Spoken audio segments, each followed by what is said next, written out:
Hello guys, Assalamualaikum dan salam sejahtera. So pagi ni saya nak update tentang saya punya kebun dekat tepi rumah. Okay, ada beberapa pokok yang saya dah tanam. Jom kita tengok. Ada pokok yang menjadi, ada yang tak menjadi. Let's go. Pada sebelah sini rumput. Ni rumput liar. Nanti kita nak mesin. Okay, kita ada pokok limau. Pokok limau ni dah masak ni.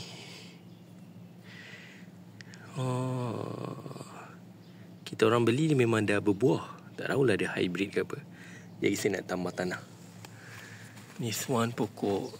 Saya punya pokok ni yang paling saya sayang, pokok labu. Saya tanam daripada scratch. Ni agaknya dia nak tumbuh bunga kat sini. Nampak? Okay, ni pokok apa tah? Why saya tanam? Dia kata wangi. Dan kita ada pokok bunga kertas. Daun dia dah tak ada.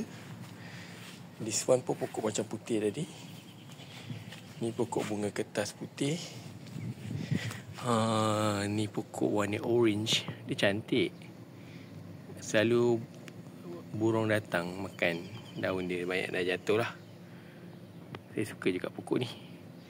Kita punya pokok. This one. Ini namanya pokok bunga raya.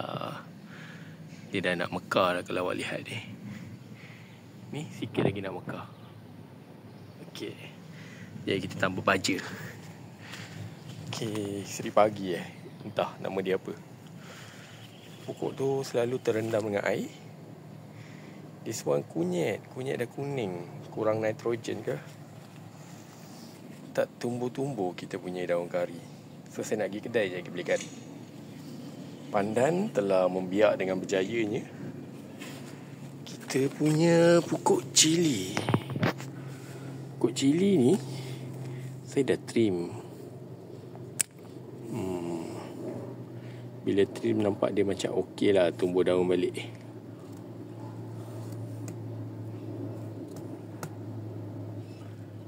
Okay, next yang paling menarik ni pokok buntang dah jadi macam apa dah. Dah trim pun dia belum lagi sihat sepenuhnya. Tahu dia kena sakit apa. Tapi dia dah start ada lah anak yang baru. Next saya nak tunjuk this one pokok limau. Ini yang menarik. Pokok ni cantik guys, nampak? Dia mekar. Kita orang tahu baja dia terus jadi cantik. Banyak betul dia punya bunga. Saya suka bunga dia. Itu je update daripada kebun kita. Bye-bye.